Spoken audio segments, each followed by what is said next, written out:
In this webinar, we will learn the supportive care of a newborn on CPAP. Supportive care of a newborn on CPAP includes ongoing assessment of the newborn, nasal interface and the CPAP machine, and also ensuring early and aggressive enteral feeding. Assessment is ongoing, systematic, thorough and meticulous. Vitals need to be assessed every 2 to 3 hours, and complete assessment of infant, interface and CPAP system should be done every shift or every 4 to 6 hours. Infant monitoring should include vitals, assessment of all the organ systems. Also, one need to assess the adequacy of FiO2, CPAP and flow in each shift.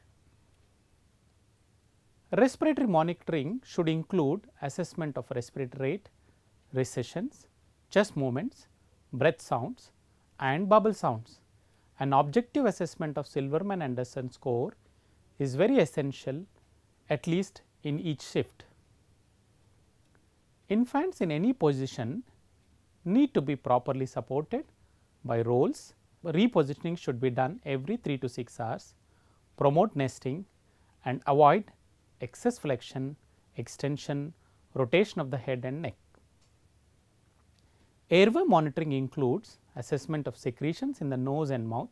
Suctioning is recommended only when it is required.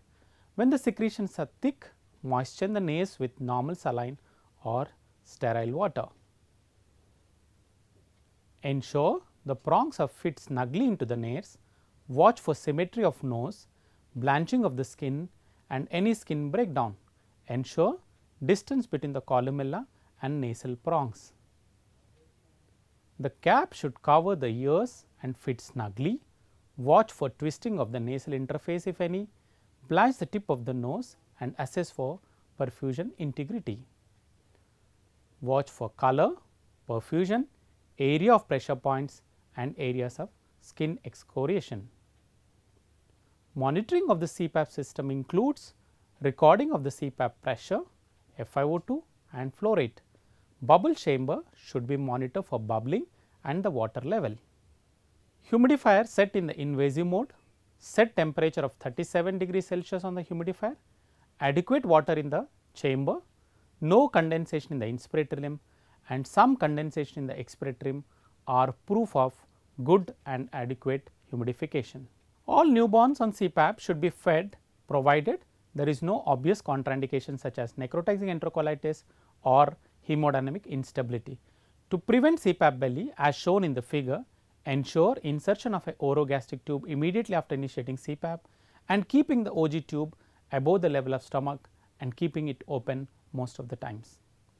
So, to summarize, monitoring of the infant's interface and CPAP system are essential component of monitoring of a newborn on CPAP. Respiratory monitoring is needed to assess efficacy of CPAP and also for early identification of possible complications. Feeding a newborn on CPAP with orogastric tube and prevention of CPAP belly improves the overall success of CPAP. Thank you.